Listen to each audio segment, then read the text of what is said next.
այս աստիճանի աղքատությունը ամոթա եւ խարանա մեր երկրի եւ մեր ժողովրդի մեր ճակատին, մեր երեսին։ Մենք չենք լինելու աղքատ։ Մենք մեր ոտերի տակ տրորելու ենք մեր աղքատությունը, ջարդ ու փշուր ենք անելու մեր աղքատությունը։ Ծայրը աղքատությունը վերացնելը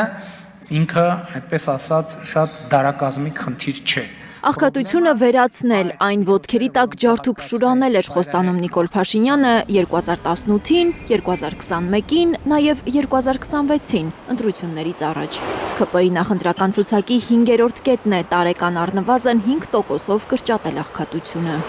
Ձեր անձնագրով, պաշտոնի անձնագրով եկել եք որպեսզի քաղաքացու կյանքը բարեկեցիկ դարձնել։ Դուք բարեկեցիկ չեք դարձել։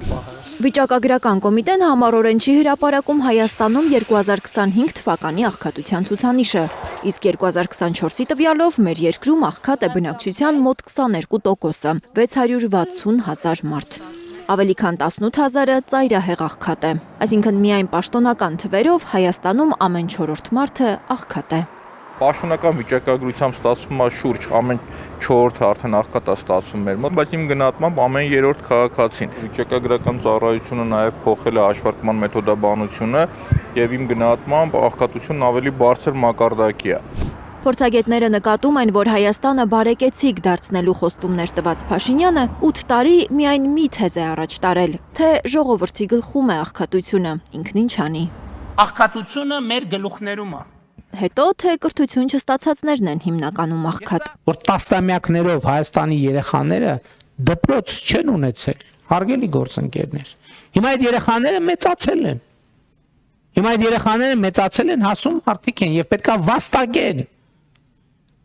Ինչով վաստակեն։ Որ գիտելիքով, որտեղ ստացած գիտելիքով վաստակեն։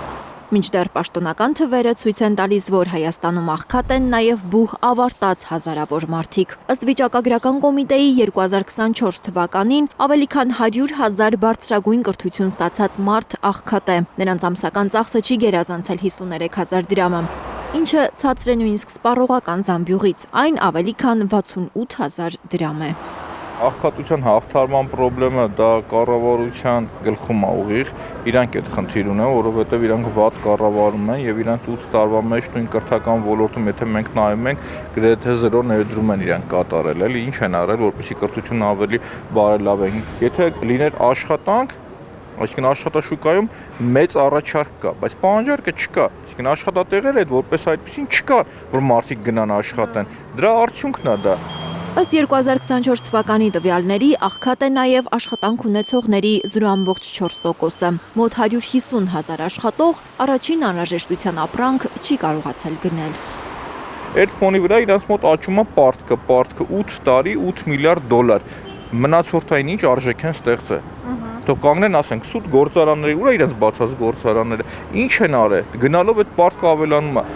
Հայաստան խմբակցության падգամավոր Մեսրոպ Մանուկյանի կանխատեսմամբ Հայաստանում աղքատությունը նվազելու միտում չունի։ Հակառակը, հիմա, երբ կառավարությունը ոչինչ չի անում հայկական ապրանքների նկատմամբ Ռուսաստանի պատժամիջոցները մեղմելու համար, աղքատությունը մեր երկրում, հատկապես գյուղական շրջաններում, սրվելու է։ Լիլիթ Գասպարյան, Առաքել Օհանյան, Էլեն Յահինյան, Հայլուր։